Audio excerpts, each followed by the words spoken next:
Ito ay powerful information sa mga taong nagpa-panic attack.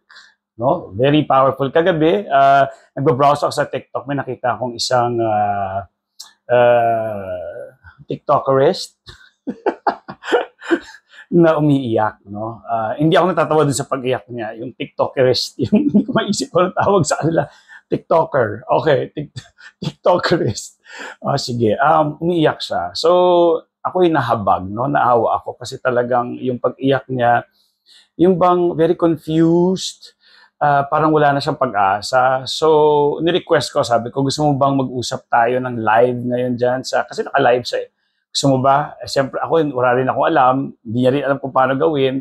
Tapos yung mga tao doon, siguro some are my followers. Tapos sinasabi, uy, nandito si Coach Jeremy, papasukin mo. Gumaganon-ganon sila sa comment nila. Sabi niya, ha? Ano yun? Sino yun? Gumaganon-ganon siya. So anyways, basta nakapasok ako, no? Nag-usap kami. Pinaliwanag ko, sabi ko, hindi ako magtatagal. Bibigyan lang kita ng information para kahit papano, matulungan ka mag-subside yung nararamdaman mo, no? So, ipinaliwanag ko sa kanya quickly kung ano nangyari doon sa panic attack. Ano yung mekanismo ng body at ano yung nangyari doon at kung maintindihan mo, mawawala yung takot. No? So, yun. No? So, sabi ko sa kanila, usually, in general, may mga tao na makakaramdam ng body symptoms. No? Pwedeng palpitation. Dahil sa palpitation na yon, syempre may trigger yan. And it depende sa tao kung ano yung magpapatakot sa kanya. Okay? So for example, may isang tao, ito common to, no, na mga nangyayari.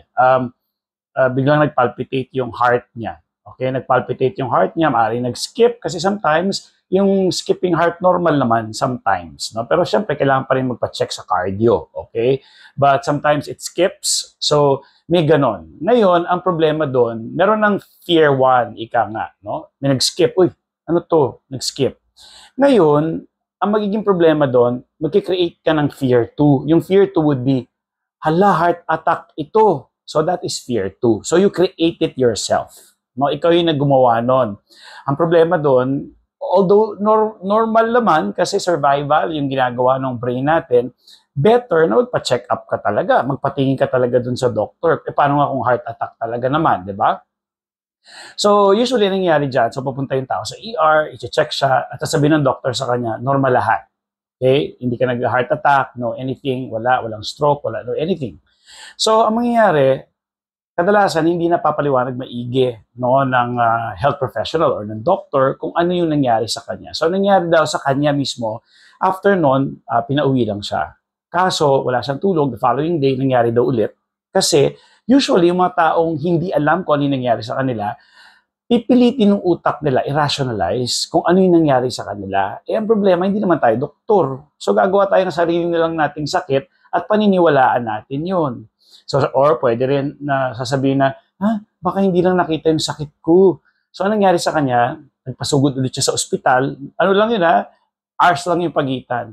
At 3 days siya sa ospital. So, dun sa 3 days niya sa ospital, chinek siya lahat.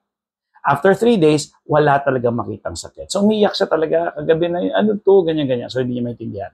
So, ipinaliwanag ko sa kanya na yung mismong fear 2 mo, no, yung fear 2 mo, actually, nagkaroon pa siya ng fear 3 kasi ang sabi niya, hindi lang makita yung sakit ko. So, gumawa pa siya ng ibang storya hanggang sa naging disorder na. Usually, ang disorder is nakabantay ka na baka maulit-ulit yon at ayaw mo maulit-ulit. Natakot ka na dun sa takot. Yung response mo na takot, dun ka natakot na baka maulit-ulit yung response mo sa takot na yon the first time. So, now it becomes a disorder, paulit-ulit na. So, ang pinaka-importante lang doon is that maintindihan mo na sometimes yung body natin nangyayari yung mga ganon, skipping heart, probably baka dehydration, no? Pero importante talaga magpa-check sa doktor, hindi pwedeng hindi. Okay, kailangan ko may mga ganong pakaramdam. Pero ito na, kapag sinabi na ng doctors, syempre may mga test yan and all, at negative ka sa lahat. Ibig sabihin, you are not sick. So wala kayong sakit. So, paniniwalaan na natin yung doktor doon. Kasi science yun. Hindi sila basta-basta nagsasabi na wala kang sakit and all. Kasi tinama may test na ginawa, right? So ngayon, ano nang gagawin? Kailangan intindihin na lang natin kung ano yung nangyari sa'yo, gaya ng pagpapaliwanag ko sa'yo ngayon. Ang nagpalala doon sa iyong panic attack is yung fear 2 na tinatawag. Nakuha ko yan kay Dr. Claire Weeks. No? Si Dr. Claire Weeks parang ano na siya idol ko yun kasi general doctor naman siya, hindi siya psychiatrist. Pero meron siya at ni-research na talaga no? Yung body mechanism at ano yung mga gagawin. No? So, mas maagang magkakaroon ng kaalaman, mas mabilis ang pagmamanage o yung healing, kung healing man yung term natin. But more of, ang sa akin, I'm more of management lang. Kasi ang anxiety naman hindi sakit. No? It's just the disorder. Anxiety is part of the body, just like joy, di ba? Anger, kasama natin yun. So, I don't think na dapat mo siyang i-heal. But sometimes, nagagamit ko yung word na yon para lang maintindihan ng mga tao kung anong ibig ko sabihin. But the point is, na dapat maintindihan lang siya at ma-manage siya kung ano gagawin. Again, mas maaga yung maintindihan kung ano ang anxiety disorder at yung mga symptoms nito, mas mabilis yung inyong management doon. Kung patatagalin pa, kaya wag po magtitiis, no? Mag-seek kayo ng mga professional health. So ako po mismo, I'm not a health professional. I'm not a health professional. I'm not a doctor. Ako po ay graduate ng BS Psychology at ako po ay may certificate ng Cognitive Behavior Therapy. No? Nag-aral po ako sa Australia noon. It's the gold standard for managing anxiety and other mental condition. Pwede niyo po ako kontakin sa aking Facebook, Anxiety Disorder Philippines. And kung gusto mo talaga ng libre at sa oras mo pa, panoorin ninyo yung mga information na sinishare ko sa YouTube ko. Hanapin niyo lang yung pangalan ko, Jeremy Hamili. At of course, yung TikTok. Yeah, same name, no? Yun. So, I hope na intindihan ninyo kung bakit nag-panic attack. Again, ang takeaway is, nagkaroon ng body symptoms, pero importante ha, kailangan talaga magpatingin sa doktor. Kaya naman yung taong nagkaroon ng palpitations at sumugod sa ER at is safe siya. So, yun talaga naman ang dapat gawin. Ang challenge lang is that, after nun is yung matakot ka, after sabihin sa'yo ng doktor na wala kang sakit. Kasi nga hindi mo naintindihan lang. Kadalasan sa mga doktor, dahil nagmamadali sila sa ospital, lalo na kung ER, wala na silang time explain profoundly. No? Sinasabi lang, pwede, siguro, nag-panic attack ka lang. Maari ka nag-panic attack.